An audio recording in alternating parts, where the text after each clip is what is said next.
라비, 네가 쓴 그 보고서 13억 인도가 지금 분노하고 있어. 델리 한복판, 한밤중을 찢는 전화 한 통으로 모든 것이 시작됐습니다. 신성한 소를 숭배하는 인도에서, 인기 절정의 한국 라면에서 소 성분이 검출됐다는 충격적인 소식. 정부는 단 하루 만에 한국 기업, 인도를 당장 떠나라 라는 긴급 명령을 내리고 수천억 원 규모의 시장을 폐쇄했습니다. 하지만 여러분, 진짜 이야기는 지금부터입니다. 7년 전 한 할머니의 죽음에서 시작된 한 조사관의 분노가 어떻게 한 나라의 정책을 바꿔버렸는지, 그리고 그 편견이 결국 어떤 무서운 음모에 이용당했는지 아십니까? 인도 전역이 한국을 비난하고 거리마다 한국 제품이 불타던 그때 진짜 범인은 전혀 다른 곳에서 실소를 터뜨리고 있었습니다. 인도 경제가 흔들리고 수만 명이 일자리를 잃고 전 세계 투자자들이 등을 돌린 그 뒤에 감춰진 거대한 계획, 그리고 마지막에 서울에서 벌어진 믿을 수 없는 무릎 꿇기 사과 현장까지. 분노로 시작된 이 이야기는 결국 편견이 만든 재앙이 어떻게 진실 앞에서 무너지는지를 보여줍니다. 인도와 한국, 그리고 중국까지 얽힌 이 드라마 같은 사건의 전말을 지금부터 함께 확인해 보시죠. 60대 이상 시청자분들도 끝까지 눈을 뗄 수 없을 겁니다. 저는 라비 마로트라입니다. 인도 질병관리본부에서 7년째 공중보건 조사관으로 일하고 있죠. 올드델리의 좁은 골목에서 태어나고 자란 34살, 어린 시절부터 할머니에게서 혼란 속에서 진실을 찾는 법을 배워왔습니다.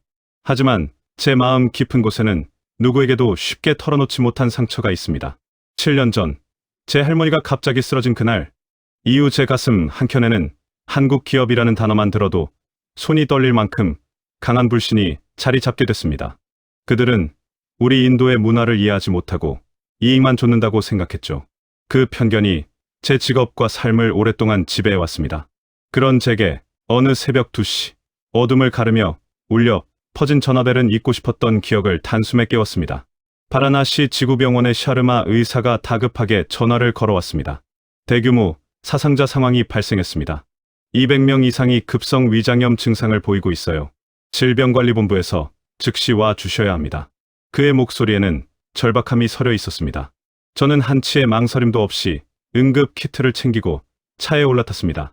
바라나시까지 달리는 3시간 내내 제 머릿속은 차가운 분석 모드로 변해갔습니다. 수십 가지 가능한 오염 경로와 병원체를 떠올리며 동시에 설명할 수 없는 불안이 마음속을 스쳤습니다. 그 불안 속에는 한국 기업에 대한 오래된 의심이 희미하게 깨어나는 듯했습니다. 새벽의 끝자락, 겐지스 강가에 다다르자 제 눈앞에 펼쳐진 광경은 평생 잊지 못할 충격이었습니다. 평소 수천 명의 순례자들이 기도하며 목욕하던 고대의 돌계단, 다샤슈아메드 같은 야외 응급실로 변해 있었습니다. 하얀 옷과 사프란색 옷을 입은 사람들은 고통 속에 누워 신음하고 있었고, 공기는 향과 기도 소리 대신 구토 냄새와 두려움의 금속성 맛으로 가득 차 있었습니다. 10살도 채 안 된 아이들이 배를 움켜쥐고 평생을 신앙으로 살아온 노인들이 고통의 몸을 뒤틀며 차가운 돌바닥에 쓰러져 있었습니다. 의료진의 목소리가 긴급함의 교향곡처럼 얽혀 울려 퍼졌습니다. 7번, 침대 혈압 떨어집니다. 닌 거 하나 더 가져와요. 아이부터 먼저 확인해. 이곳은 혼돈의 한가운데였지만 제 눈은 자동으로 환자들의 증상을 기록하고 있었습니다. 심한 복부 경련, 분사성 구토, 탈수, 빠른 심박수, 전형적인 식중독 증상이었지만 규모가 전례 없을 정도였습니다. 선생님, 젊은 경찰관이 제복에 얼룩을 묻힌 채 달려와 외쳤습니다. 공통 요인을 찾았습니다. 저는 그를 따라 좁은 골목길을 지나갔습니다. 루드락샤, 염주와 녹그릇, 종교 물품을 파는 상점들 사이로 자스민과 백단향 냄새가 풍겼지만 그 향에 섞인 이상한 냄새가 코를 찔렀습니다. 마침내 작은 음식 갑 한 대 앞에 멈춰섰을 때 저는 돌바닥에 흩어진 빨간 포장지들을 보았습니다. 핏자국처럼 선명한 그 포장지들. 경찰관은 숨을 고르며 말했습니다. 모든 피해자가 이 포장지를 가진 라면을 먹었습니다. 같은 배치, 같은 유통업체였습니다. 저는 무릎을 꿇고 찢어진 포장지 하나를 집어들었습니다. 붉은 포장지에는 굵은 한국 글자가 새겨져 있었고 김이 나는 면 사진이 담겨 있었습니다. 인도 젊은이들 사이에서 인기를 끌던 바로 그 한국 라면이었습니다. 하지만 이 상황에서 그 사진은 오히려 기괴하게 느껴졌습니다.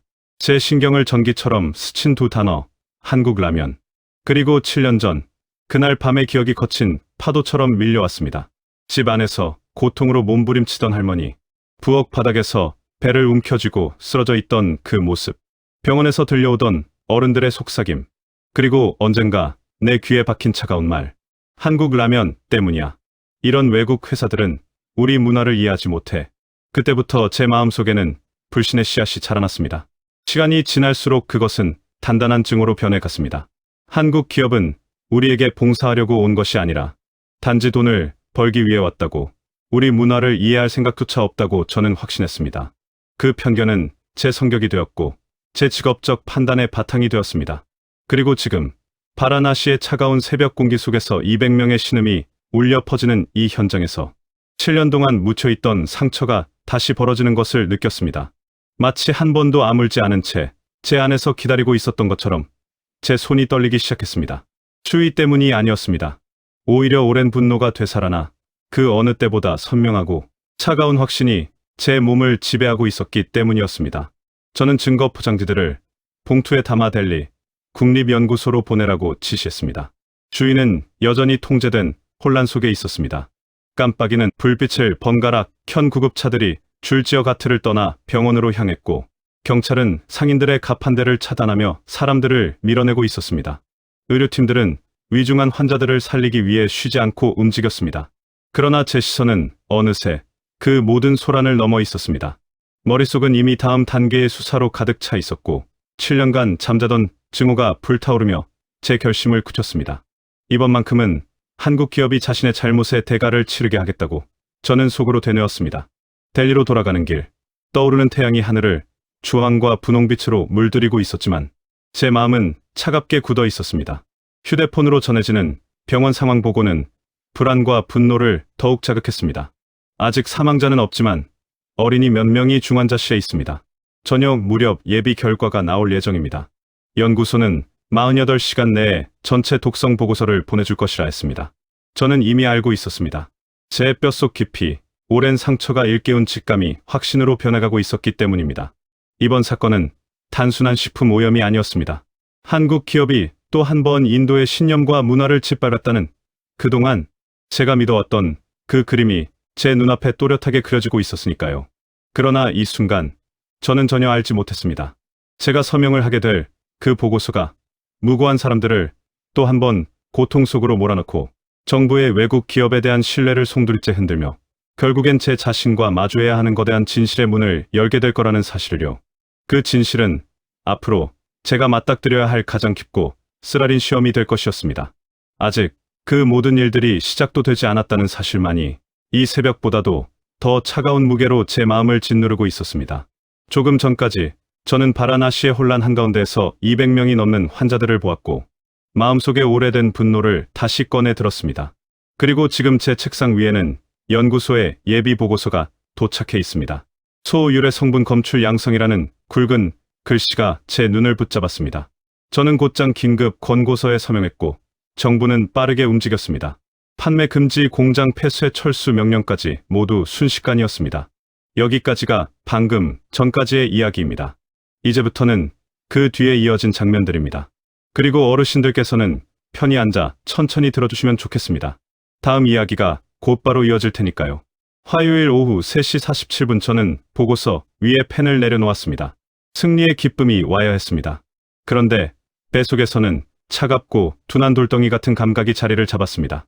시험실의 표는 명확했고 행정 절차는 더없이 빨랐지만 제 마음은 이상하게도 가벼워지지 않았습니다. 저녁 뉴스가 시작되자 스튜디오 화면 아래에는 굵은 속보띠가 지나갔습니다. 한국 라면에서 소성분 검출이라는 자막이 끊임없이 반복되었습니다. 종교 지도자 스와미 비라트의 연설이 이어졌습니다.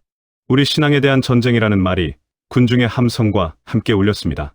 도심 곳곳에서 시위가 번졌고 일부는 과열되었습니다. 외국 기업을 향한 분노는 거대한 강물처럼 불어나며 도시를 덮었습니다.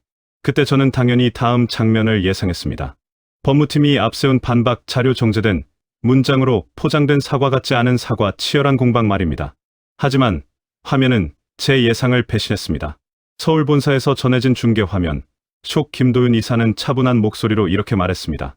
인도 정부의 결정을 받아들이겠다. 지금 즉시 떠나겠다. 논쟁하지 않겠다. 다만 인도 직원과 지역 사회의 피해는 회사가 책임지겠다. 저는 잠시 리모컨을 쥔 손이 멈췄습니다. 다음 자막이 이어졌습니다. 전 직원 1년 급여 수준의 보상, 재취업, 추천장 개별 발급, 공장 설비 지역 사회에 전면 기증, 추가 지원 기금은 회사 비상 자금에서 직접 집행. 이 문장들이 스튜디오 조명이 반짝이는 속도보다 더 빨리 제 머릿속으로 파고들었습니다. 저는 분명 싸움을 준비했습니다. 그런데 그들은 싸우지 않았습니다. 그들은 반격하지 않았습니다. 오히려 몸을 낮추고 허리를 숙였습니다. 밤이 깊어갈수록 한국 임원들의 움직임이 생중계처럼 눈앞에 그려졌습니다. 누군가는 인도 직원 명단을 한 줄 한 줄 확인했고, 누군가는 추천서 문구를 현지어로 다시 다듬었습니다. 제가 잘 아는 행정문서의 말투와는 다른 사람 냄새가 났습니다. 편지를 받는 이의 이름을 먼저 쓰고 그들의 지난 업적을 구체적으로 기록하는 방식이었습니다. 저는 화면 속 자막을 정지시켜 몇 번이고 다시 읽었습니다. 떠나는 회사를 원망하고 돌을 던지는 대신 눈물을 보이는 현지 직원들의 인터뷰가 이어졌습니다. 우리를 가족처럼 대했다는 말, 김 이사가 아이 생일을 기억했다는 말, 학교를 지어주었다는 말들이 담담하게 쌓였습니다. 그때 제 안에서 작은 균열이 났습니다. 보고서의 숫자는 분명했고 제 서명은 적법했습니다. 하지만 눈앞의 사람들, 표정과 말투는 저의 오랜 확신을 천천히 흔들었습니다. 어르신들도 살아오며 비슷한 순간을 겪으신 적이 있을 겁니다. 머리의 계산으로는 맞는데 가슴이 미세하게 고개를 젓는 순간 말입니다. 제게는 지금이 딱 그랬습니다. 정부의 후속 조치는 더 속도를 냈습니다. 국회 규탄결의 무역 제재 검토, 기업 추방 절차 등 사무실로 올라오는 공문들은 늘어나고 제 전화는 쉴 틈 없이 울렸습니다. 동료들은 축하 메시지를 보냈습니다. 잘했다. 정의가 세워졌다. 드디어 끝났다. 그러나 저는 그 축하를 기쁘게 받지 못했습니다. 오히려 손바닥이 서늘해졌습니다. 내 서명이 정말 마지막 단추를 바르게 잠근 걸까? 아니면 서둘러 잠가버린 건 아닐까? 문득 그런 생각이 들었습니다. 다음날 저는 보건부 브리핑룸에 있었습니다. 기자들의 질문이 쏟아졌습니다. 증거는 충분한가? 타사 제품도 조사하나? 종교 지도자 발언에 대한 입장은 무엇인가? 저는 매뉴얼대로 답했습니다. 과학적 결과에 근거했다. 추가 조사도 병행한다. 국민의 안전이 최우선이다. 말은 정확했지만 제 목소리는 어딘가 건조했습니다. 브리핑이 끝나고 복도를 걷는데 뒤에서 조용한 목소리가 들렸습니다. 라비, 당신 얼굴이 왜 저렇게 어두워 보이지? 크리안 쉬, 데이터 분석관이었습니다. 그는 제 옆에서 노트북을 펼쳤습니다. 라벨 코드 봉합, 패턴 인쇄, 잉크의 번짐, 정도, 이 세 가지가 정품과 다르다는 비교 화면이 떠올랐습니다. 저는 눈을 가늘게 떴습니다. 아주 미세한 차이였습니다. 누구는 못 보고 지나갈 만한 차이였죠. 그런데 그 미세함이 제 마음 깊은 곳을 콕 찔렀습니다. 우리는 혹시 너무 빨랐던 건 아닐까? 밤이 찾아오자 도시는 여전히 술렁였고 텔레비전은 의심과 확신이 뒤섞인 목소리들로 가득했습니다. 어떤 유명 배우는 증거를 공개하라고 요구했고 젊은이들은 금지 조치를 비판하는 서명을 모으기 시작했습니다. 저는 리모컨을 내려놓고 창밖을 보았습니다. 고속도로의 불빛들이 길게 이어져 있었습니다. 누군가 집으로 돌아가고 있었고 누군가는 병원으로 향하고 있었겠지요. 그 불빛을 보고 있으려니 마음이 숙연해졌습니다. 행정 서류의 문장 하나가 어떤 사람에게는 일자리였고 어떤 가족에게는 매일 먹는 식사였고 어떤 아이에게는 학교였다는 사실이 머릿속에 선명하게 떠올랐습니다. 저는 김도윤 이사가 발표한 조치들을 다시 정리해보기로 했습니다. 전 직원 보상, 재취업, 추천 설비 기증, 교육 지원, 어느 하나 허술한 항목이 없었습니다. 보통 기업이라면 법으로 다툴 권리가 충분했습니다. 그런데 그들은 싸우지 않았습니다. 저는 제 메모장에 한 줄을 적었습니다. 떠나는 방식이 남는 사람의 기억을 만든다. 이 문장을 적고 나니 또 다른 문장이 이어졌습니다. 떠나는 방식이 진실을 향한 길을 열 수도 있다. 다음 날 아침 저는 현장팀에게 부탁했습니다. 바라나시에서 회수한 포장지 샘플을 모두 모아달라고 했습니다. 그리고 유통 경로를 지도에 겹쳐보자고 했습니다. 프리안 씨가 고개를 끄덕였습니다. 저는 그의 화면 속 흐릿한 화살표를 바라보며 속으로 작은 결심을 했습니다. 며칠 안에 무엇이든 확인해야 한다. 단 한 줄의 오차도 남기지 말고. 그러는 사이 또 다른 화면이 제 마음을 흔들었습니다. 자동차 공장 단지 근처 식당 주인이 말했습니다. 한국 회사 직원들이 점심때마다 와서 우리 집 반찬을 칭찬했다. 회사에서 우리 아이 학교에 장학금을 주었다. 저는 이런 인터뷰들이 감정 소비라고 생각하려 했지만 자꾸만 한 장면이 머릿속에 떠올랐습니다. 떠나는 회사를 향해 인도 직원들이 진심으로 고개를 숙이고 울던 그 장면입니다. 연기 같지 않았습니다. 계산된 구호 같지도 않았습니다. 결국 사람의 표정은 숨길 수가 없다는 사실을 저는 잊고 있었던 겁니다. 밤늦게 서울에서 추가 발표가 나왔습니다. 현지 협력업체와의 미수금 즉시 결제, 지역 중소기업 전환 컨설팅, 무상 제공 장비 기증 수혜, 기업 우선 구매 약정, 이 발표를 들으면서 저는 제 서랍 속 오래된 서류 봉투를 떠올렸습니다. 7년 전 겨울밤 할머니가 써주던 그날 이후 모아둔 기사 스크랩과 진료 기록 사진들입니다. 그때도 저는 분명히 어떤 라면 봉지를 손으로 움켜쥐고 있었습니다. 그러나 그 봉지가 진짜였는지 가짜였는지는 확인하지 못했습니다. 제 기억은 고통의 장면에서 멈춰 있었고 분노는 그 빈칸을 채워버렸습니다. 어르신들도 아실 겁니다. 슬픔이 크면 사람은 종종 가장 쉬운 결론을 붙잡습니다. 그 결론이 내 마음을 지켜주기 때문입니다. 저는 오랫동안 그 쉬운 결론을 쥐고 있었습니다. 사흘째 되는 날 새벽, 저는 사무실에서 혼자 모니터를 바라보았습니다. 화면에는 공장 내부 영상이 재생되고 있었습니다. 따로 구획된 채식 라인 위생복을 입은 작업자들, 채소 원료가 들어오는 통로와 동물성 원료가 지나는 통로가 완전히 분리된 설계, 그리고 정기 점검 기록표. 저는 아무 말도 하지 못했습니다. 그 설계는 조심스럽고 까다로웠습니다. 사람의 실수를 줄이기 위한 구조 그 자체였습니다. 물론 구조가 곧 진실은 아닙니다. 하지만 구조는 방향을 말해줍니다. 이 회사는 적어도 방향만큼은 존중을 향해 서 있었던 겁니다. 제가 이 사실을 인정하는 순간 제 안에 또 다른 목소리가 말을 걸었습니다. 라비, 너는 공중보건 조사관이다. 내 일은 누구 편을 드는 일이 아니다. 내 일은 가장 약한 사람의 편에서 가장 강력한 사실을 찾는 일이다. 그러니 이제부터는 처음부터 다시 보자. 성급했던 부분이 있다면 바로잡자. 혹시 놓친 고리가 있다면 이어붙이자. 저는 의자 등받이에 몸을 기대고 깊게 숨을 들이마셨습니다. 정오가 가까워오고 있었고 도시의 소음은 점점 커지고 있었습니다. 머릿속에서는 다음 단계의 리스트가 하나씩 정렬되었습니다. 포장 인쇄, 잉크 성분 비교, 봉합, 패턴 현미 관찰, 유통 경로 중간 창고 CCTV 확보, 현장 상인의 현금 거래, 장부 확인. 이 과정은 시간이 들 것입니다. 그리고 누군가는 이런 질문을 던질지도 모릅니다. 지금에 와서 왜 다시 보느냐? 이미 결론이 났는데 왜 흔드냐? 저는 그 질문에 이렇게 답할 생각입니다. 결론은 진실 위에 있어야 힘을 가집니다. 그 힘이 오래 가려면 기초가 단단해야 합니다. 화면 속 서울은 밤으로 들어가고 있었습니다. 마지막으로 카메라 앞에 선 한국 임원은 조용히 고개를 숙였습니다. 저는 그 장면을 보며 제 메모장에 한 줄을 더 적었습니다. 싸우지 않는다는 것이 항복을 뜻하지는 않는다. 때로는 싸우지 않음이 가장 강한 주장일 수 있다. 이 문장을 적는 동안 제 전화가 울렸습니다. 프리안 씨였습니다. 형, 우리가 이상한 걸 찾았어요. 라벨 숫자 배열이 지역 표준과 다르게 찍혀 있어요. 그리고 포장지 한 귀퉁이 바코드에 점 하나가 더 있습니다.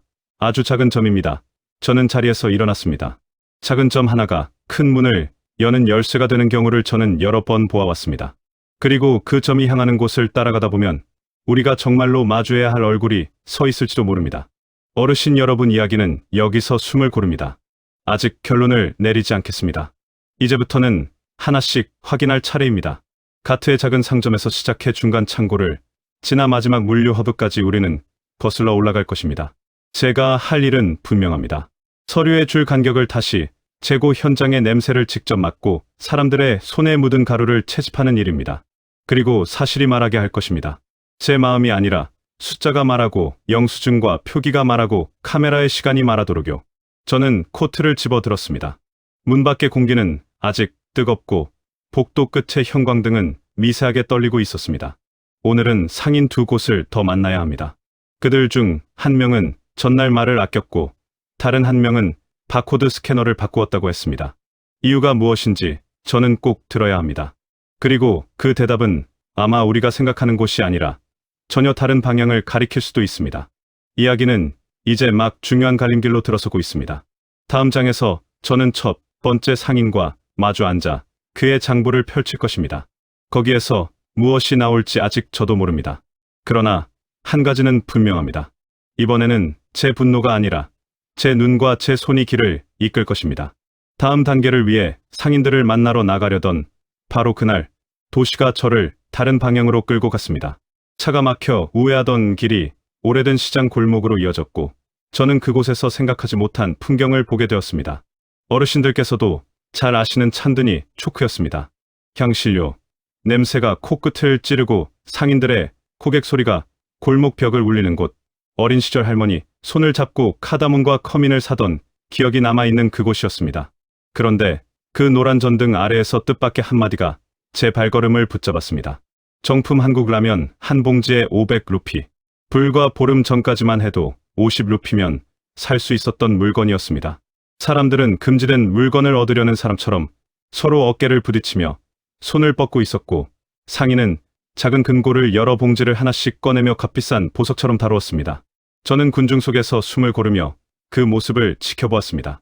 우리 사회가 독이라고 규정한 물건을 왜 이렇게까지 찾아 헤매는 걸까?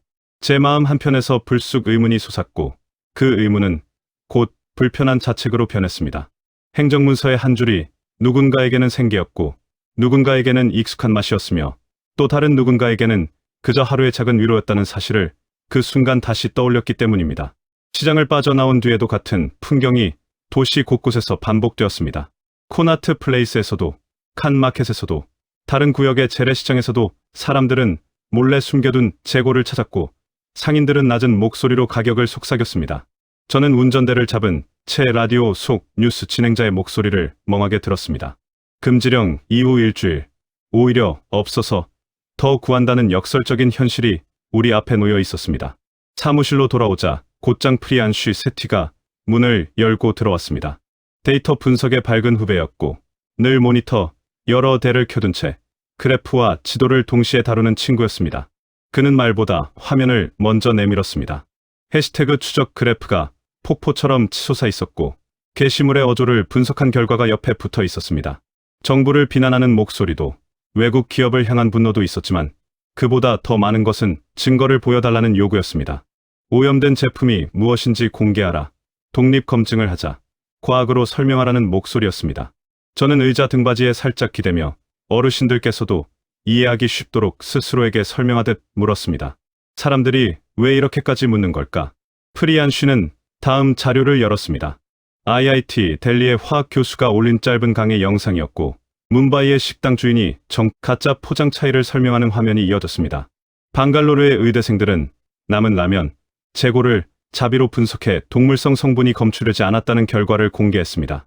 물론 실험의 절차나 장비를 전문가 수준으로 믿을 수는 없지만 중요한 건 민심의 방향이었습니다. 시민들은 정치적 구호가 아니라 확인 가능한 증거를 원하고 있었습니다. 프리안쉬는 공급망 데이터로 화면을 바꾸었습니다.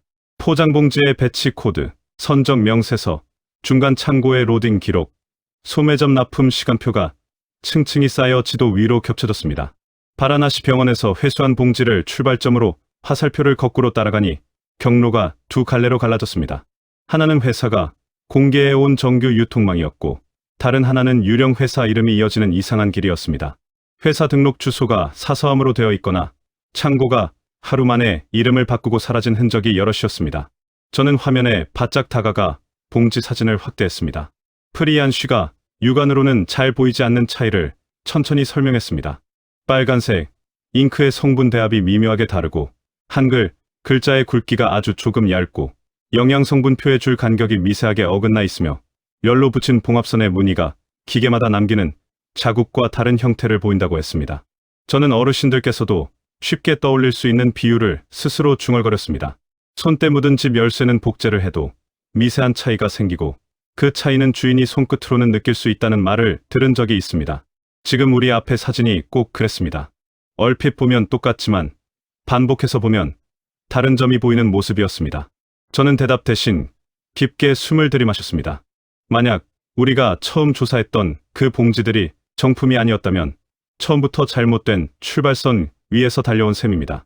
사람들은 저에게 묻겠지요. 그럼 처음에 나온 동물성 검출 결과는 무엇이었느냐고. 저는 그 질문을 제 마음속에 먼저 던졌습니다. 샘플이 섞였는지, 봉투가 바뀌었는지, 가짜 봉지 안에 들어간 조미 성분에 어떤 장난이 숨어 있었는지 확인해야 할 가지가 한두 개가 아니었습니다. 창문을 때리는 몬순 비가 더 거세졌습니다. 그 소리를 들으며 저는 책상 서랍에서 오래된 봉투 하나를 꺼냈습니다. 할머니가 쓰러지던 그 겨울 이후 제가 모아둔 스크랩과 병원 기록, 그리고 당시 구입 봉지에 사진 사본이 들어 있었습니다. 그 안에서도 같은 질문이 머리를 들었습니다. 그날 손에 쥐었던 봉지는 정말 정품이었을까? 저는 봉투를 덮고 노트에 적었습니다. 오늘부터는 처음으로 돌아가 한 걸음씩 확인할 것. 억측을 덜고 사람을 먼저 보고 숫자와 기록을 그 다음에 붙일 것. 그렇게 마음을 가다듬고 있는데 프리안 씨가 다시 화면을 넘겼습니다. 이번엔 기업 연결도였습니다. 복잡한 선이 얽힌 그림의 중심에 한 이름이 떠 있었습니다. 위안그룹. 식품 유통과 포장 가공에 관여해온 기업. 인도 시장 진입을 노리고 오랫동안 시험구를 던져온 곳. 그들의 물류망 일부와 가짜 봉지의 경로가 겹친다는 표시가 붉은 점으로 반짝였습니다. 저는 곧장 의문을 하나 더 붙였습니다. 증거를 모아도 지금의 바람 앞에서 과연 누가 들어줄 것인가? 그러나 다음 순간 저는 자리에서 일어섰습니다. 바람이 세고 비가 거칠수록 우리는 몸을 낮추고 천천히 앞으로 나아가야 합니다. 그건 현장에서 배운 가장 오래된 교훈이었으니까요. 그날 밤 저는 시장을 다시 찾았습니다. 낮에 500루피를 부르던 상인이 철문을 반쯤 내리고 매대를 정리하고 있었습니다. 저는 천천히 다가가 명함을 내밀고 조용히 말했습니다. 저는 조사관입니다. 당신을 벌하러 온 게 아니라 이 문제의 시작을 찾으러 왔습니다. 상인은 잠시 제 얼굴을 바라보더니 물컵을 내주었습니다. 그는 말수가 적었고 저는 초조함을 감추고 귀를 기울였습니다. 어디서 물건을 받았는지, 언제부터였는지, 누가 바코드 스캐너를 바꾸라고 했는지, 왜 포장 상자에는 회사 로고 대신 이상한 스티커가 붙어 있었는지. 그는 중간중간 말을 끊었고 저는 그 끊긴 자리마다 짧은 메모를 남겼습니다. 어르신들께도 익숙한 장면이죠. 한 사람의 말은 빈틈이 많지만 여러 사람의 말은 서로 맞물려 하나의 길을 만듭니다. 다음날 저는 다른 시장으로 향했습니다. 거기서 만난 상인은 매출 장부를 보여주었습니다. 날짜 옆에 낯선 이니셜이 반복되어 있었고 납품 시간이 새벽 4시로 기록된 날이 유독 많았습니다. 정식 유통망에서는 보기 힘든 시간입니다. 저는 장부 끝장에 적힌 휴대전화 번호 하나를 똑바로 베껴 적었습니다. 그리고 사무실로 돌아와 프리안 씨에게 그 번호를 전송했습니다. 통신사 등록, 계좌 이체 내역, 위치 기록. 물론 모든 절차는 법의 절차를 지켜야 합니다.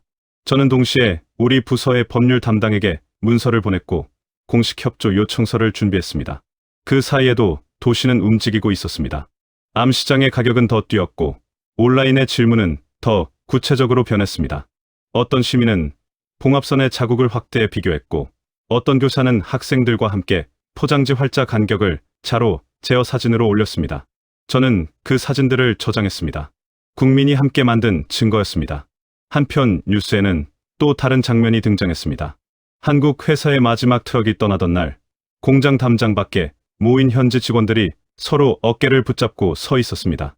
누군가는 손수건을 쥐고 있었고 누군가는 눈을 감고 고개를 숙였습니다. 화면 아래로 흐르는 자막은 간단했습니다. 떠나는 사람들에게 감사. 저는 그 장면을 오래 바라보았습니다. 장면이 바뀌고 비 내리는 다리 아래서 우산 하나를 함께 쓰고 걷는 두 사람이 보였습니다. 한 사람은 우리 지역 협력업체 사장, 다른 한 사람은 한국 회사 직원이었습니다. 그들은 마지막 정산을 마쳤다며 악수를 나눴습니다. 남겨진 것은 빚이 아니라 기억이라는 말이 자막처럼 제 마음에 남았습니다. 하루 이틀 사이 제 귀에도 새로운 소문이 닿기 시작했습니다. 국경 너머 다른 나라가 한국 회사를 환대했다는 소식, 큰 부지를 제공하고 젊은이들을 연수 보냈다는 이야기, 종교를 배려한 생산 라인이 만들어졌다는 확인, 현지 학교가 세워졌다는 사진들. 저는 그 소식을 들으며 한동안 창밖을 바라보았습니다. 바람에 젖은 나무잎이 가로등 불빛에 젖어 반짝이고 있었습니다. 화려하지 않지만 한 점 한 점 분명한 빛이었습니다. 그 빛을 보며 저는 마음속 문장을 하나 더 적었습니다. 존중은 비용이 아니라 투자다. 다음 날 새벽, 프리안 씨가 낮은 목소리로 말했습니다. 라비 형, 라벨 숫자 배열의 규칙이 정식 라인과 완전히 달라요. 그리고 중간 창고의 CCTV와 같은 트럭이 다른 번호판을 번갈아 쓰는 장면이 잡혔어요. 저는 의자에서 몸을 일으켰습니다. 작은 점, 작은 숫자, 작은 장난. 그 모든 작은 것들이 모이면 큰 방향을 바꿉니다. 우리는 이제 그 방향 끝에 무엇이 있는지 조금 더 선명하게 볼 수 있었습니다. 하지만 아직 아닙니다. 증거는 더 모아야 하고, 말은 더 들어야 하고, 확인은 2번, 3번 해야 합니다. 어르신들께서도 잘 아시지요. 급히 내린 결론은 오래가지 못합니다. 오래가는 결론은 느리지만 끝내 스스로 서게 마련입니다. 저는 상인 3명과 더 약속을 잡았습니다. 그중 한 사람은 바코드 스캐너를 바꾸라고 지시한 원청의 이름을 알고 있다고 했고, 또 다른 한 사람은 납품 트럭의 기사와 통화 기록을 보여주겠다고 했습니다. 그리고 마지막 한 사람은 새벽 4시에 물건을 내리는 창고의 위치를 지도로 찍어주겠다고 했습니다. 그 길 끝에서 우리는 아마 지금까지 피하던 문을 마주하게 될 것입니다. 그 문은 생각보다 더 묵직할지도 모릅니다. 하지만 열어야 합니다. 제가 할머니의 손을 잡고 향신료 골목을 지나던 그때처럼 우리는 코끝으로 냄새를 맡고 손끝으로 질감을 확인하고 눈으로 색깔을 가려내야 합니다. 사람의 삶이 걸려있는 일은 그렇게 해야만 비로소 진실에 닿습니다. 저는 코트를 챙기고 노트를 넣었습니다. 몬순비는 아직 그치지 않았고 복도 끝 형광등은 어젯밤처럼 미세하게 떨리고 있었습니다. 문을 나서며 저는 조용히 마음속으로 반복했습니다. 오늘은 숫자가 아닌 사람의 얼굴을 먼저 볼 것, 소문이 아닌 장부를 먼저 볼 것, 분노가 아닌 사실을 먼저 붙잡을 것. 이야기는 지금 시장의 소란과 빗소리 사이에서 길을 찾고 있습니다. 그리고 다음 장에서 우리는 새벽 4시의 창고 앞에 설 것입니다. 그곳에서 들려올 첫 번째 대답이 무엇일지 저 역시 아직 알지 못합니다. 다만 한 가지는 분명합니다. 텅 빈 진열대가 속삭인 이 진실의 조각들을 이제는 우리가 크게 듣게 될 시간이라는 것입니다. 저는 며칠째 잠을 잘 수 없었습니다. 선풍기 날개가 천천히 도는 소리를 들으며 눈을 감으면 포장지의 미세한 봉합선과 바코드의 작은 점 하나가 자꾸 떠올랐습니다. 머릿속에서는 프리안 쉬가 보여준 그래프와 지도, 그리고 암시장에 쌓인 빨간 봉지가 끝도 없이 되감기듯 반복되었습니다. 어르신들도 이런 밤이 있으셨죠. 몸은 누웠는데 마음은 계속 걸어가는 밤. 오늘 이야기는 그런 밤 끝에서 시작됩니다. 사흘째 새벽 2시를 넘긴 시각, 저는 결국 침대에서 일어났습니다. 불도 켜지 않고 셔츠를 걸치고 신발을 신었습니다. 차에 올라 조용한 도로를 따라 올드델리로 향했습니다. 할머니와 살던 동네, 향신료, 냄새가 골목마다 배어있고 이른 새벽이면 우유 배달 소리가 먼저 깨어나는 그곳, 그 골목 깊숙이 아직도 살고 있는 분이 있습니다. 저를 키워준 아버지 같은 존재, 아룬 삼촌입니다. 은퇴한 힌디어 교사이지만 우리 동네에 지나간 시간을 한 장 한 장 모아온 기록자이기도 하지요. 낡은 하얀 페인트가 비와 햇볕에 바랜 작은 집, 문을 열고 들어가니 등잔처럼 노란 스탠드 불빛 아래로 종이의 도시가 서 있었습니다. 신문 묶음, 공문서 서류철, 마닐라 폴더, 손으로 붙인 라벨들. 삼촌은 늘 그 자리에 앉아 조용히 종이를 넘기곤 했습니다. 제가 인사를 하기 전에 삼촌이 먼저 말했습니다. 얘야, 유령을 본 얼굴이구나. 그 말에 저는 고개를 끄덕였습니다. 맞습니다. 오늘은 유령을 만나러 왔습니다. 7년 전 그 밤, 우리가 외면했던 진실의 유령 말입니다. 삼촌, 할머니가 쓰러졌던 그의 기록을 보고 싶어요. 제 말이 떨어지자 삼촌은 잠시 손을 멈추고 저를 한쪽 구석으로 이끌었습니다. 골판지 상자에 가지런히 붙은 라벨을 하나씩 훑어보시 2017에 지역 뉴스라고 적힌 상자를 꺼냈습니다. 안에서는 종이 냄새가 올라왔습니다. 누렇게 바랜 신문과 보건, 공지, 협동조합 경고문, 경찰 발표문. 종이가 내는 바삭한 소리는 마치 오래된 기억이 다시 깨어나는 소리 같았습니다. 세 번째로 펼친 신문에서 제 손이 멈췄습니다.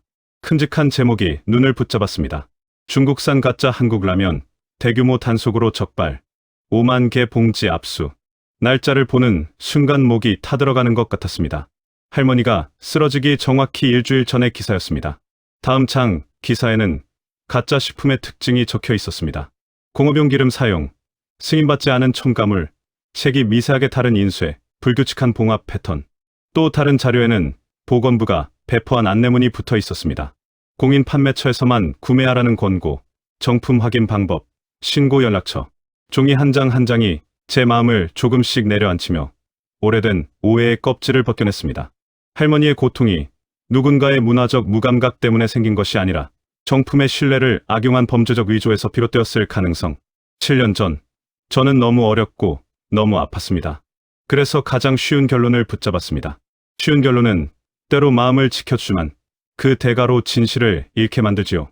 저는 그 대가를 7년 동안 치러왔다는 걸 그제야 깨달았습니다. 새벽이 밝아올 무렵 삼촌은 말없이 찻잔을 내어주었습니다.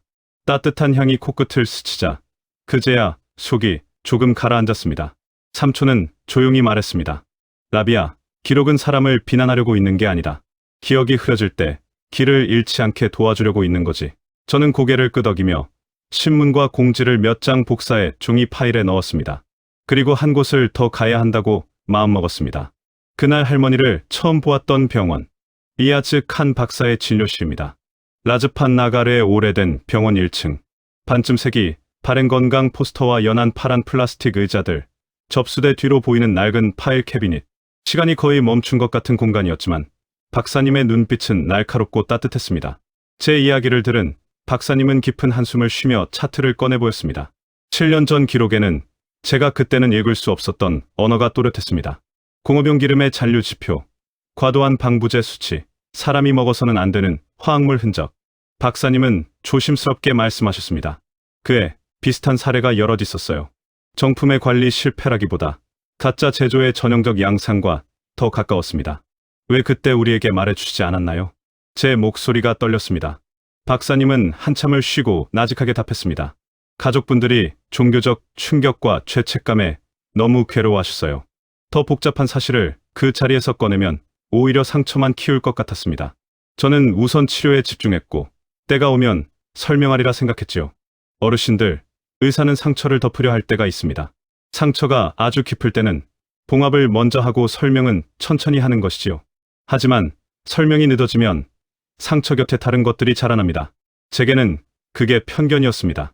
병원을 나서니 오후에 해가 뿌옇게 내려앉고 있었습니다. 작은 커피 가게에서 사람들은 평소처럼 찻잔을 기울이고 있었습니다. 저만 홀로 다른 시간에 서 있는 것 같았습니다. 머릿속에서는 두 개의 문장이 부딪혔습니다. 하나는 나는 옳았다였고 다른 하나는 나는 몰랐다였습니다. 공중보건 조사관인 저는 늘 데이터와 절차를 믿었습니다. 그런데 제 가장 깊은 선택을 이끈 것은 데이터가 아니라 7년 된 상처였습니다. 그 상처를 누군가가 이용했다면 저는 그들의 완벽한 도구가 된 셈입니다. 저녁 무렵 사무실로 돌아오니 프리안 씨가 기다리고 있었습니다. 그는 제 표정을 살짝 훑어보더니 조심스럽게 물었습니다. 형, 삼촌댁 다녀오셨어요. 저는 복사해온 신문과 공지를 그의 책상 위에 펼쳐 보였습니다. 프리안 씨는 말없이 고개를 끄덕였습니다. 그리고 새로운 화면을 열었습니다. 중간 창고 CCTV 영상에서 같은 트럭이 번호판을 번갈아 달고 드나드는 장면, 비공식 창고의 출입, 시간을 기록한 위치 정보, 유통표기 숫자, 대열의 규칙성이 정식 라인과 다르다는 분석 결과, 작은 차이들이 점점 굵은 선이 되어 하나의 방향을 가리키고 있었습니다. 그날 밤, 저희는 서로 말을 아껴가며 다음 계획을 세웠습니다. 첫째, 바라나시에서 회수한 봉지 전량에 대해 봉합 패턴과 인쇄 잉크 성분을 재검사할 것. 둘째, 암시장에서 거래된 재고의 출처를 상인 3명의 장부와 통화, 기록으로 실증할 것. 셋째, 의심되는 창고의 출입 차량과 인원 명단을 확보해 유령 회사로 이어지는 법인 관계를 추적할 것. 넷째, 초기 양성 판정 샘플에 대한 체인 오브 커스터디를 하나씩 확인해 혼입 가능성을 배제할 것. 절차는 길고 번거롭지만 오래가는 결론은 늘 이런 길을 지나옵니다. 어르신들도 그러셨지요. 서두르면 금방 끝나지만 금방 무너집니다. 천천히 싸우면 오래 갑니다. 그 사이 도시의 표정도 조금 달라지고 있었습니다. 암시장의 가격은 더 올랐지만 온라인의 어조는 고함보다 질문이 많아졌습니다. 어떤 분은 봉지의 활자 간격을 자로 재서 사진으로 올렸고 어떤 분은 열봉합 자국을 손전등으로 비춰 비교했습니다. 저는 그 사진들을 저장했습니다. 국민이 함께 만든 증거는 쉽게 지워지지 않습니다.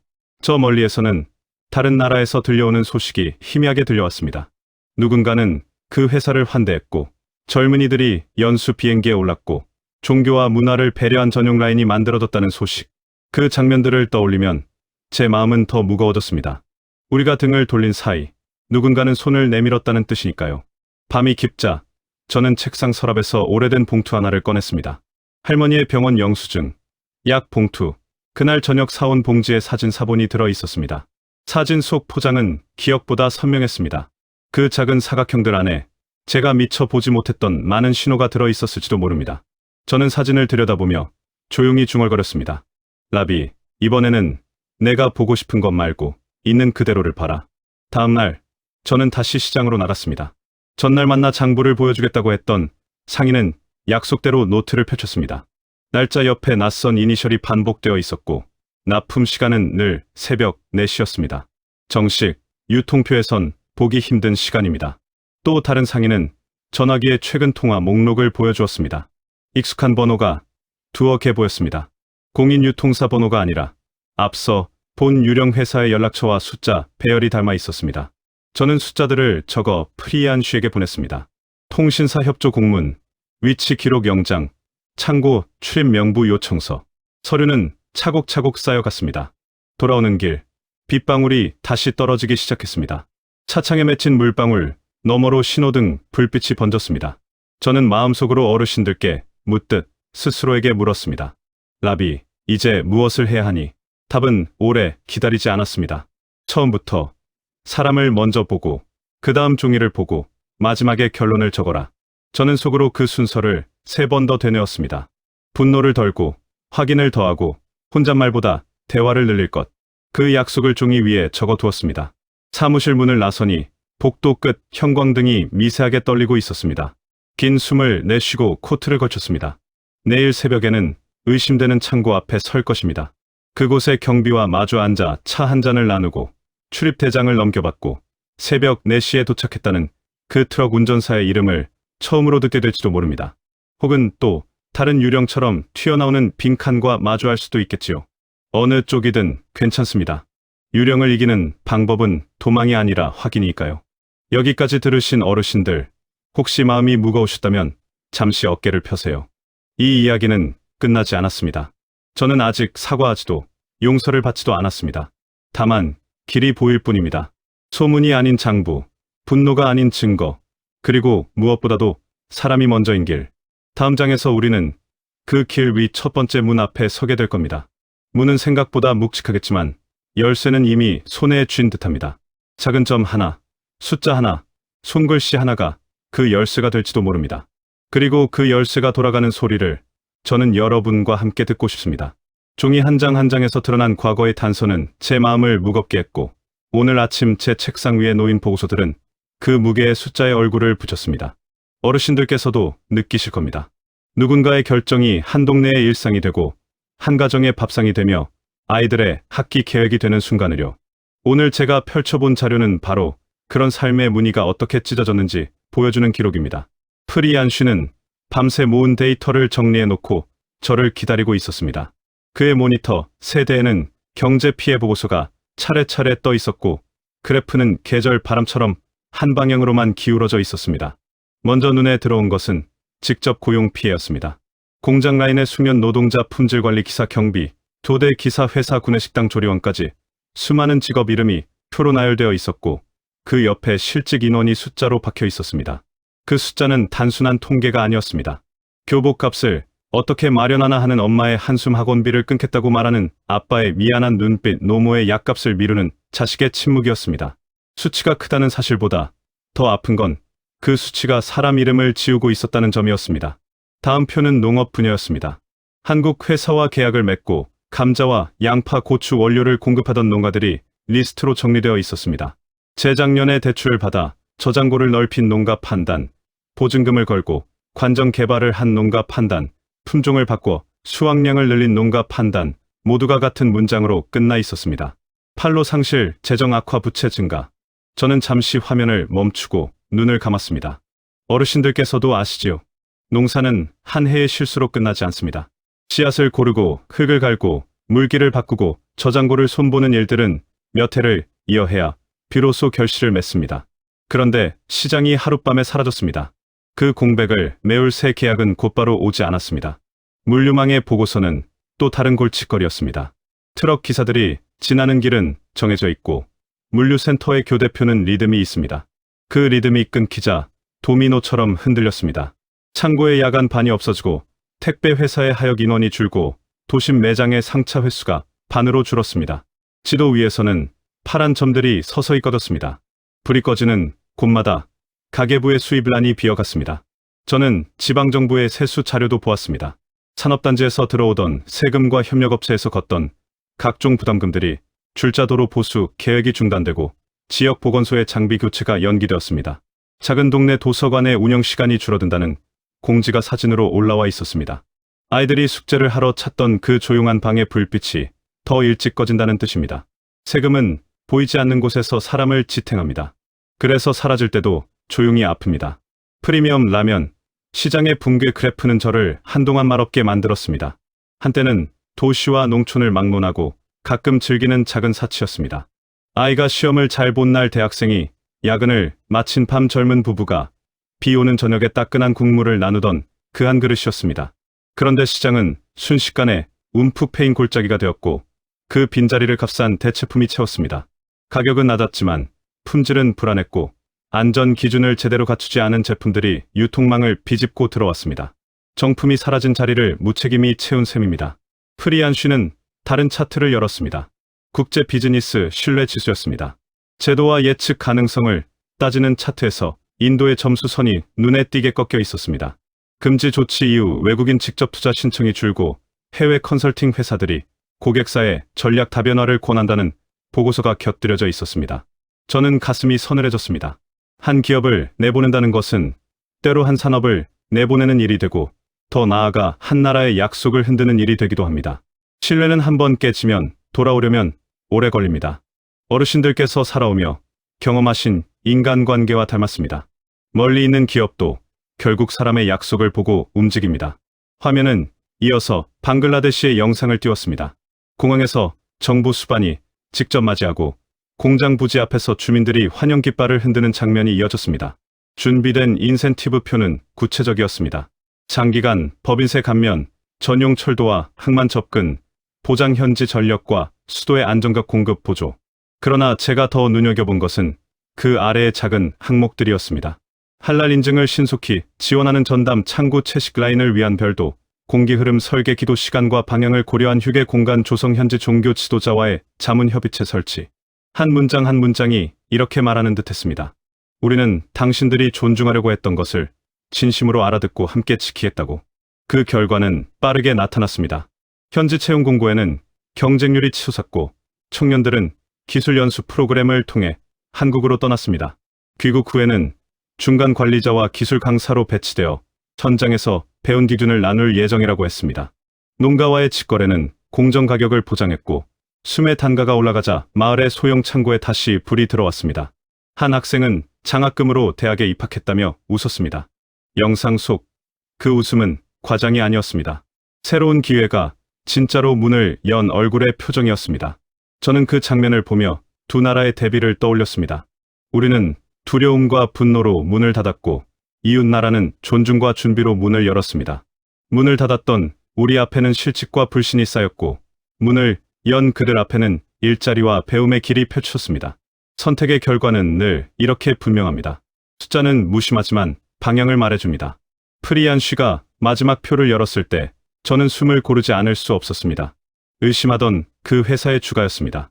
금지 조치 이후 경쟁사의 주가가 크게 올랐고 여러 무역 전문지는 이를 전략적 성공이라 불렀습니다. 직접 맞붙지 않고도 시장을 흔드는 법, 문화적 감수성을 빌미로 경쟁자를 무너뜨리는 법이라는 차가운 제목의 기사도 보였습니다. 저는 한동안 화면을 바라보다가 조용히 모니터를 껐습니다. 사무실 창밖으로 오후의 빛이 기울어 복도에 긴 그림자를 만들었습니다. 저는 메모지에 몇 줄을 적었습니다. 편견이 정책이 될 때 숫자가 상처를 입는다. 상처 입은 숫자 뒤에는 이름이 있다. 이름 뒤에는 가족이 있다. 그리고 가족 뒤에는 동네가 있다. 이 네 줄을 적고 나니 제 마음의 방향도 또렷해졌습니다. 이제는 되돌아보는 데서 멈출 수 없습니다. 확인하고 바로잡고 회복하는 절차를 시작해야 합니다. 우선 저는 피해 연결 지도를 다시 그렸습니다. 공장 폐쇄로 영향을 받은 협력사들의 목록을 만들고 세금 감소로 예산을 줄인 지자체의 사업 목록을 옆에 붙였습니다. 어느 지역의 도로 공사가 멈추었는지, 어느 보건소의 장비 교체가 미뤄졌는지, 어느 학교의 급식 질이 떨어졌는지, 그 위에 우리가 이미 확인한 가짜 유통망의 경로를 겹쳐보았습니다. 누가 공급했고, 어느 창고를 거쳐 어느 상점으로 흘러가는지, 그리고 마지막으로 한국 회사가 떠나며 남긴 지원 약속과 기증 설비의 목록을 또 한 겹 올렸습니다. 비로소 하나의 큰 지도가 나왔습니다. 무너진 자리와 남겨진 씨앗이 동시에 보이는 지도였습니다. 이 지도는 앞으로의 행동 순서를 말해줍니다. 첫째, 가짜 유통망을 끊어야 합니다. 단속이 아니라 뿌리 뽑기여야 합니다. 차량의 번호판을 바꾸던 업체 창고를 가명으로 돌리던 회사 해외로 돈을 돌리던 통로를 법과 절차로 차근차근 막아야 합니다. 둘째, 시장의 빈자리를 안전한 제품으로 채워야 합니다.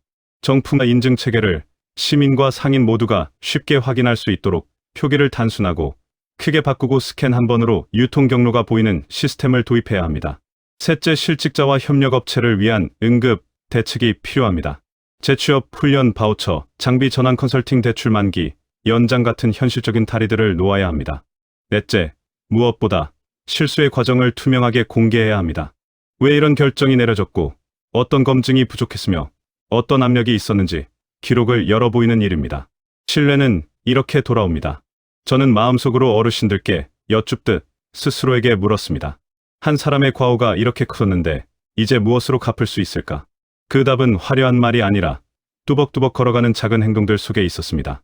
오늘은 한 명의 상인에게 장부를 정리해주고 내일은 한 곳의 협력업체 창고에서 남아있는 재고, 처분 방법을 함께 찾고 모레는 지방정부 예산표에서 멈춰선 항목을 찾아 민간의 손길과 연결하는 일. 이 작은 일들이 길게 이어지면 꺼진 점들이 다시 켜집니다. 저녁 무렵 프리한 쉬가 말했습니다. 형, 오늘 밤 창고 앞에 나가 보시죠. 번호판을 바꿔 달던 그 트럭의 움직임이 다시 잡혔습니다. 저는 코트를 집어들었습니다. 복도 끝 형광등의 떨림이 아직 남아 있었습니다. 마음 한쪽에서는 여전히 지난 잘못의 그림자가 붙잡고 있었지만 다른 한쪽에서는 해야 할 일들의 목록이 선명하게 빛났습니다. 어르신들께서는 아마 이렇게 말씀하시겠지요. 잘못했으면 바로 잡아라. 늦었어도 괜찮다. 생각보다 늦지 않게만 가면 된다. 저는 계단을 내려가며 핸드폰 녹음 앱을 켰습니다. 현장에서 만나는 사람들의 말 한마디, 한마디를 놓치지 않기 위해서였습니다. 차 문을 닫는 순간 머릿속에서는 다시 숫자들이 떠올랐습니다. 그러나 이번에는 숫자 뒤의 얼굴들이 먼저 보였습니다. 공장 앞에 서서 마지막으로 인사하던 보안요원의 얼굴, 학교 앞에서 장학증서 봉투를 쥐고 서 있던 여학생의 얼굴, 새벽 장터에서 납품차를 기다리던 농부의 얼굴. 그 얼굴들을 떠올리며 저는 조용히 다짐했습니다. 편견이 만든 구멍을 숫자의 힘으로 메우되 숫자를 사람의 이름으로 다시 바꾸겠다고. 도로 위로 밤이 내리고 있었습니다. 우리는 곧 창고 앞에 설 것입니다. 서류와 장부와 번호판과 봉합선과 잉크 성분이 다시 우리 앞에 놓일 것입니다. 그 사이사이에 살아있는 사람들의 사연이 스며 있을 것입니다. 이야기는 여기서 멈추지 않습니다. 이제부터는 숫자가 아니라 사람이 길을 이끌 것입니다. 그리고 그 길 끝에서 무엇이 우리를 기다리고 있는지 저는 여러분과 함께 눈으로 확인하려 합니다. 어제까지 숫자와 보고서 속에서 사람의 얼굴을 다시 보려 했었다면 오늘은 제 두 발로 그 얼굴들에게 사과하러 가는 길에 섰습니다. 서울로 향하는 비행기 안에서 저는 조용히 사표를 재킷 안주머니에 넣었습니다. 사과의 말보다 먼저 건넬 문서였지요. 창밖 구름이 흘러가는데 마음은 쉽게 지나가지 못했습니다. 저는 내내 스스로에게 말했습니다. 라비, 이제는 변명보다 행동이다. 틀렸다고 말하는 입이 아니라 바로잡겠다고 움직이는 발이 필요하다. 인천공항에 내리자 겨울 공기가 곧바로 볼을 때렸습니다. 영하의 바람이 옷깃 속으로 파고들었고 숨이 하얀 김으로 흩어졌습니다. 함께 온 젊은 동포들도 어깨를 죄며 모였습니다. 학생도 있었고 기사도 있었고 작은 가게를 운영하는 이도 있었습니다. 모두 같은 마음이었습니다. 가짜와 선동에 휘둘려 잘못을 저질렀으니 직접 고개 숙여 용서를 구하자. 그래서 우리는 강남의 유리 건물 앞에 섰습니다. 한국라면 회사의 본사였습니다. 비싼 말과 번듯한 공문보다 먼저 해야 할 일이 하나 있었습니다. 무릎을 꿇는 일이었습니다. 아스팔트의 차가움이 무릎을 타고 올라왔습니다. 저는 사표와 라면, 봉지 한 개를 들고 엎드렸습니다. 델리의 암시장에서 원래 가격의 10배를 주고 산 그 봉지였습니다. 변호하려 온 제품을 제 입으로 먹으며 사과하자는 마음이었습니다. 조금 우스워 보일 수도 있습니다. 그러나 저희에겐 상징이 필요했습니다. 눈앞의 회사가 단순한 기업이 아니라 잘못된 분노 속에서 우리가 놓쳐버린 약속의 대상이었다는 사실을 스스로에게 새기는 의식이었습니다. 제 옆에서 IIT 학생이 떨리는 목소리로 종이를 들었습니다. 죄송합니다라는 큰 글씨가 선명했습니다. 다른 젊은이는 한국어로 우리를 용서해 주세요라고 썼습니다. 그 말들이 겨울 공기 속에서 작게 흔들렸습니다. 그때 그분이 나왔습니다. 김도윤 이사. 제가 인도에서 분노의 보고서를 내던 순간부터 이름만으로도 마음이 복잡해지던 그 사람이었습니다. 그는 두툼한 코트를 걸치고 조용히 우리 앞으로 걸어왔습니다. 저는 다리에 힘을 주어 일어섰습니다. 목에서 자꾸 마른 기침이 올라왔지만 말은 해야 했습니다. 이사님, 저는 라비 마로트라입니다. 귀사의 퇴출 결정에 서명한 책임자였습니다. 제가 틀렸습니다. 저는 편견으로 조사했고 수많은 이들을 다치게 했습니다. 용서를 구합니다. 그가 먼저 손을 내밀었습니다. 무릎을 꿇지 마세요. 누구든 지키고 싶은 것을 지키려다 실수합니다. 중요한 건 거기서 배우는 일이지요. 저는 그 말에서 책망보다 무거운 자비를 들었습니다. 차가운 바람보다 더 뜨겁게 가슴을 훑고 간 말이었습니다. 우리는 건물 안으로 안내받았습니다. 로비에는 세계 각국의 상패가 정연했고 복도는 조용했습니다. 연구개발층에 들어서자 제 걸음이 잠시 멈췄습니다. 벽마다 인도의 지도가 붙어 있었기 때문입니다. 지역별 향신료, 성형, 종교적, 식단 제한, 특정 지역의 선호 조리법까지 우리가 우리 자신에게도 소홀히 여겼던 것을 그들은 묵묵히 연구하고 있었던 것입니다. 시제품 포장의 글자는 큼직하고 읽기 쉬웠습니다. 원산지와 성분뿐 아니라 조리 도구의 재질, 주의점, 교차오염 방지 절차까지 정리되어 있었습니다. 저는 그 자리에서 제 조사 보고서의 빈칸을 떠올렸습니다. 내 편견의 문장 하나가 다른 이들의 평생 공부를 지워버렸구나. 한편 인도에서는 수사가 본격화되었습니다. 프리안 씨가 이끈 데이터와 현장의 장부가 실마리가 되었고 검찰과 경찰은 유령 같은 유통망을 하나씩 끊기 시작했습니다. 바뀐 번호판의 흔적 위조, 포장의 잉크 성분 창고의 출입, 기록 자금의 흐름이 맞물리자 가면은 금세 떨어졌습니다. 위안그룹이 배후에서 실을 당긴 흔적이 드러났고 일부 종교 지도자가 돈을 받고 연단에 썼다는 증거도 나왔습니다. 그들의 구호는 신앙의 언어였으나 목적은 거래의 언어였습니다. 인도 정부는 공식 사과문을 발표했습니다. 한국 기업은 무고했으며 우리의 결정은 성급했고 절차는 부족했다고. 외교 채널도 움직였습니다. 잘못된 추방을 바로잡고 신뢰를 수습하기 위한 실무 협의가 이어졌습니다. 그러나 그 회사는 서둘러 돌아오지 않겠다고 말했습니다. 신뢰는 명성보다 약하니 천천히 쌓겠다는 답이었습니다. 저는 그 대답이 오히려 우리에게 필요한 약이라고 생각했습니다. 씻김은 빠를수록 좋지 않으니까요. 깊은 상처는 급하게 문질러선 더 덧나고 맙니다. 그 대신 그들은 다른 약속을 내놓았습니다.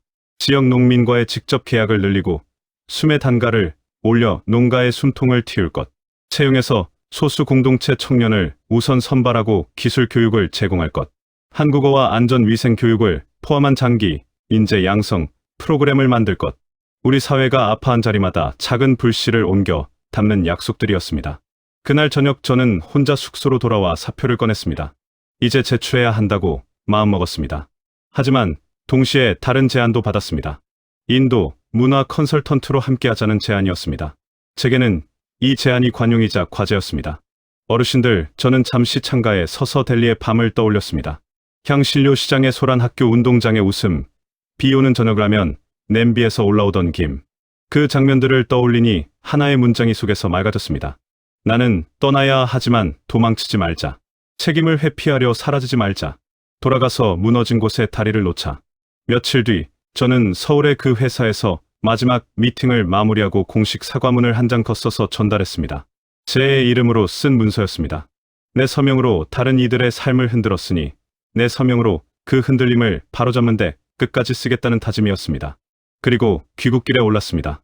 비행기가 구름을 헤치고 오를 때 마음도 조금씩 가벼워졌습니다. 가벼움의 이유는 변명이 아니라 방향이 생겼기 때문이었습니다. 인도에 돌아오자 해야 할 일들이 기다리고 있었습니다. 첫째, 피해를 본 협력업체와 실직자들을 연결하는 임시 지원 창구를 열었습니다. 둘째, 정품 인증을 쉽게 확인할 수 있는 공개 시스템을 제안해 시범 도입을 시작했습니다.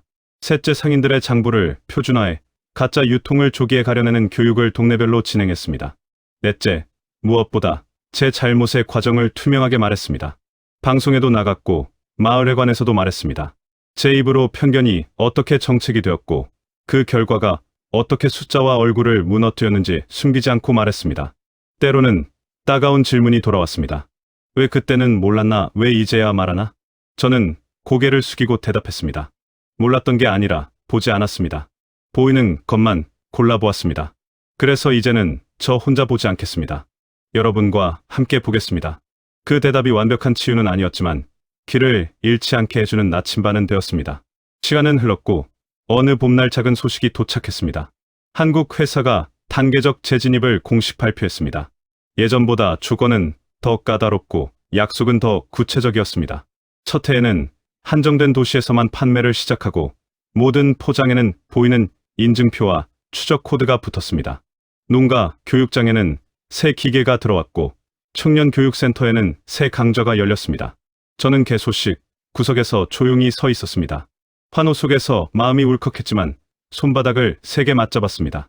기쁨이 감상으로 흐르지 않게 하려 했습니다. 길은 아직 멉니다. 그러나 방향은 분명합니다.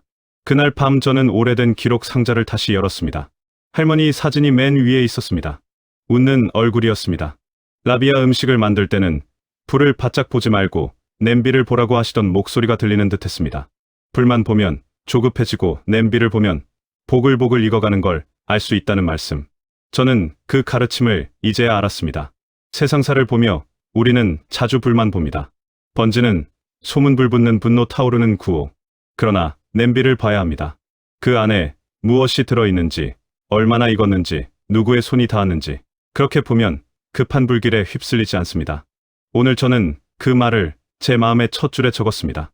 마지막으로 저는 제 자리로 돌아왔습니다. 직함은 바뀌었고 책상은 달라졌습니다. 그러나 제가 해야 할 일은 더 분명해졌습니다. 사실을 먼저 대하고 사람을 먼저 기억하는 것. 분노로 뛰기보다 질문으로 걷는 것. 책임은 말이 아니라 습관으로 남겨두는 것. 어르신들 삶은 길고 세상은 넓습니다. 누구든 실수합니다. 실수의 크기가 클수록 그늘도 길어집니다. 저는 이제 압니다. 그 그늘을 걷어내는 일은 혼자서는 할 수 없다는 것을. 그래서 저는 오늘 이 이야기를 마치며 조용히 부탁드립니다. 우리 모두가 다음 한 걸음을 더 천천히 내딛자고. 내 마음의 편견을 먼저 의심하자고. 그리고 무엇보다 다른 이의 목소리를 먼저 듣자고. 서울의 겨울 공기 속에서 제가 들은 한마디가 있습니다. 무릎 꿇지 마세요. 배워야 할 뿐입니다. 그 말은 제 삶의 문장으로 남았습니다. 저는 그 문장을 품고 앞으로의 일을 하겠습니다. 잘못은 기록으로 남기고 배움은 일상으로 남기겠습니다. 언젠가 우리 아이들과 손주들이 묻겠지요. 그때 어른들은 무엇을 했느냐고. 그날 저는 이렇게 대답하고 싶습니다. 우리는 늦게 알아차렸지만 끝내 외면하지 않았다고. 틀렸다고 말했고 함께 바로잡았다고. 그래서 다시 같은 실수를 저지르지 않겠다고 서로 약속했다고. 진실은 멀리 있지 않았습니다. 편견이 거치자 바로 앞에 서 있었습니다. 그 진실이 제게 요구한 것은 단순했습니다. 더 조용히 보고, 더 겸손히 듣고, 더 분명히 책임지는 삶. 그리고 그 삶은 오늘도 계속됩니다. 이제 저는 제 자리를 지키며 눈앞의 냄비를 보고 불을 조절하겠습니다. 누군가의 저녁을 망치지 않기 위해서입니다. 그리고 언젠가 완전히 익은 그릇을 서로 나눌 날을 기다리겠습니다. 고맙습니다.